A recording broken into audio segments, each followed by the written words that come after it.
অনেক কথা বলবার আছে আমার, তবে সবার আগে নিরঞ্জনের কথা বলতে হবে আমাকে।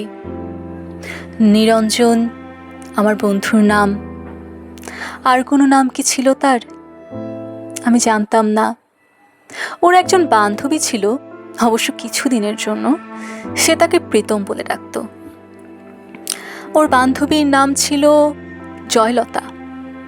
নিরঞ্জন জয়লতা সম্পর্কে আমাকে কিছু বলেনি তেমন। জয়লতাকে কখনো কোনো চিঠি লিখেছিল কি না সে কথাও আমাকে সে বলেনি। তবে জয়লতার চিঠি আমি দেখেছি। একটা চিঠি ছিল এরকম: প্রীতম, সময় গড়িয়ে যাচ্ছে, তুমি বলেছ এখন দুঃসময়, কিন্তু আমি জানি সব সময়ই সুসময় যদি কেউ ব্যবহার করতে জানে তাকে।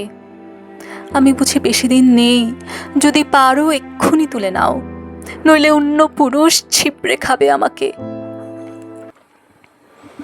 আমার ঘরে বসে সিগারেট টানতে টানতে নিরঞ্জন চিঠিটা চুপ করে এগিয়ে দিয়ে বলেছিল, বিভু, চিঠিটা পড়ুন। আমি প্রথমে পড়তে চাইনি, পরে ওইটুক পড়ে তার দিকে তাকিয়েছিলাম।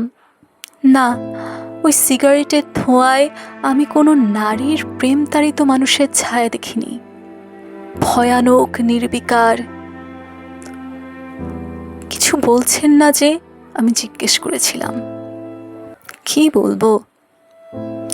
এই ব্যাপারে? কোন ব্যাপারে? এই যে জয়লতা। বাদ দিন। আমি বাদ দিয়েছিলাম।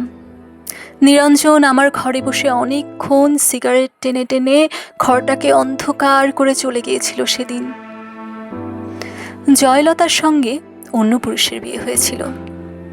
আমি জয়লতা এবং অন্য পুরুষটিকে দেখেছি বহুবার বিশ্ববিদ্যালয়ে। জয়লতা আরও দেমাগী, আরও সুন্দরী হয়ে উঠেছিল। অন্য পুরুষ ছিপড়ে খেলে মেয়েরা বুঝি আরও সুন্দরী হতে থাকে। এ কথার সূত্রে নিরঞ্জন আমাকে বলেছিল, মানুষকে এত ক্ষুদ্রার্থে নেবেন না। মানুষ এত বড় যে আপনি যদি মানুষ শব্দটি একবার উচ্চারণ করেন, যদি অন্তর থেকে করেন উচ্চারণ, যদি বোঝেন এবং উচ্চারণ করেন মানুষ, তো আপনি কাঁদবেন। আমি মানুষের পক্ষে, মানুষের সঙ্গে এবং মানুষের জন্যে। হ্যাঁ, মানুষের মুক্তির জন্য নিরঞ্জন মিছিল করত।